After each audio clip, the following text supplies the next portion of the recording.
di masisi kung ba't ganto. Ginaganapan ko lang natural, tsaka inagapan ko na mautal. Nilaban sinugal, ginapang minahal. Katagalan natutunan ko na tumagal, tsaka alam ko naman na inaabangan na. Sa natabangan yung papakawalan para dinabangan. Kaso nga napalaban na batang alabang, kinalakihan ng galingan.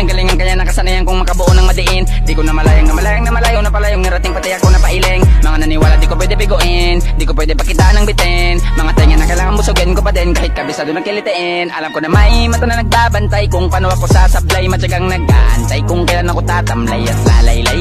Yung mga laway na makita ko na mahina, umay na manirang alay na manghila. Kasi nga walang pinakitang hindi pa matay. Nung napasarap mag-rap ang daming nagbago mula nung kilalanin ng tao. Daming nagtulak sa akin, palaging maging ganado, palaging takado. Pag bumalaw palaging planado. Daming pasabog kailangan pag malawak ang sakop. Ikaw din ang talo sa laban pag nabalot ng takot. Kung san ka aabot, hakutin lahat ng mahakot. Yung dami ng pagod ay may sukli pag di ka madamo. At kung di ko tsinaga, baka nauwi na sa wala. Ganito pala to kalala, kita mo naman na napala. Paano kung hindi ko ginawa? Yung iba di makahalata, malaki na ang nakataya. Marami na pwede mawala, kaya di na pwede papaya. Hindi pwede puro mamaya, baka sa uli mapaya. Totoo na parang himala nagsimula sa iba ba tiningala. Matagal ko din yung kinapakatagawa, kumanda pa yung kalidad. Di mo nakitang binabato, marami pang nagdududa. Puro kilis ang inuuna, ngayon kita mo na mumunga. Tumutubo na, pakarami ko nakukuha, pero di pa rin nalulula.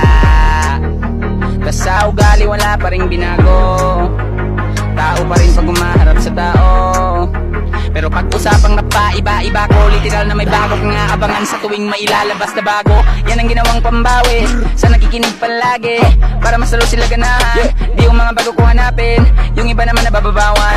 Pero di na para atupagin, di kasi nila maunawaan na yung bulsa ko pinapalalim. Kahit pa paano naman naganapan ko paunti-unti, gumalaw ng pino hindi may tatanggi. Ibati ng laking munti, tila may anting-anting. Sa galing himalayong kuting ay naging kambing. Sa dami ng hinain na putahe, pwede akalain malaking kantin.